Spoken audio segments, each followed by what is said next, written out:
An upcoming special election in Georgia, which is already known to be the most expensive congressional race in US history, is back in the news because of what happened at a debate last night.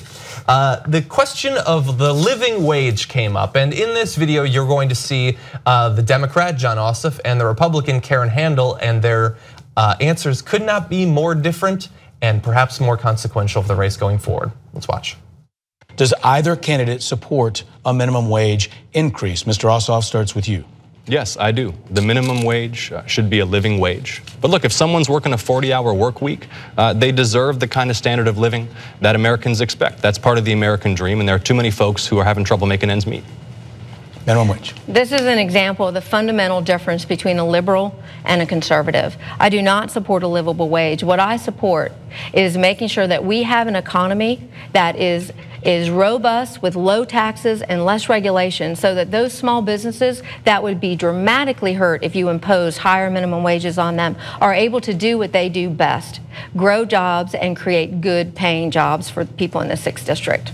They will be able to create good paying jobs, which I want to repeat, I don't care about. Right, she thought she nailed it too at the end. She did, she did. What was amazing about that statement is it seemed very rehearsed. Meaning, I don't know if it was like part of a script that she rehearsed. I don't know if she realized what she said or if she misspoke, but it was a Freudian slip at the very least, right? And I think that it's so symbolic of how some on the right, and honestly some on the left too, think when it comes to the issue of minimum wage and increasing it to an actual livable wage, right? It's really an uphill battle for progressives who genuinely want that.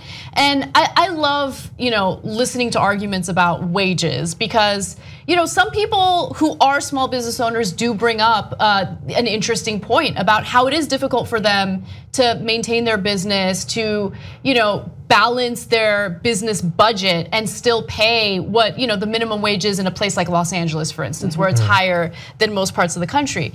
And we had that conversation, John, during a production meeting once, and you could help those small businesses if you are part of a government that genuinely cares about lifting them up and protecting them and supporting them. You can subsidize these small businesses as opposed to subsidizing big oil companies that don't need the subsidies, right?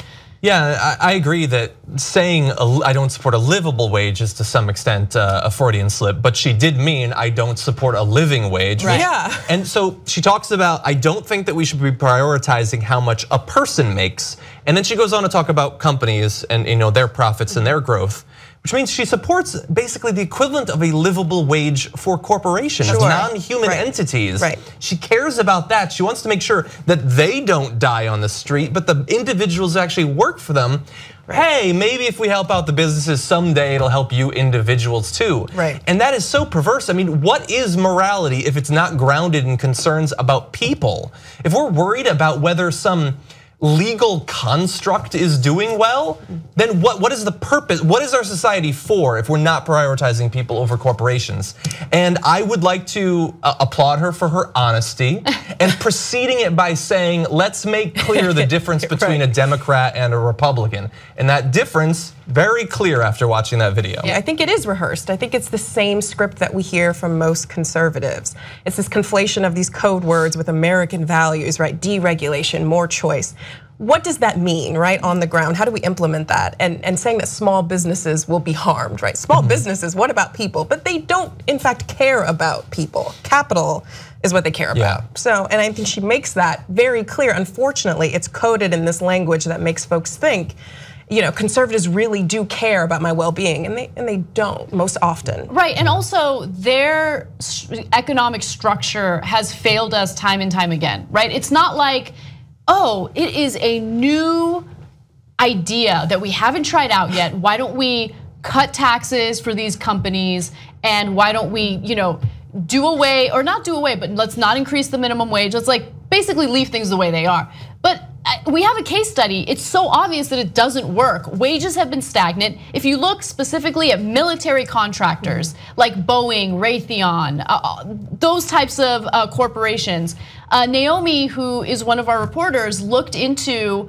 how much they've profited over the last couple of years while simultaneously cutting tens of thousands of jobs. Yeah. So them earning more revenue doesn't translate to them hiring more people. It's actually quite the opposite. So her type of thinking is very harmful for the average American. Membership helps fund the Young Turks. You know one great thing about that? That means we're not accountable to anyone but you guys. That's why we're strong together, because we built this show around you. Come build it even bigger and better at tytnetwork.com/join.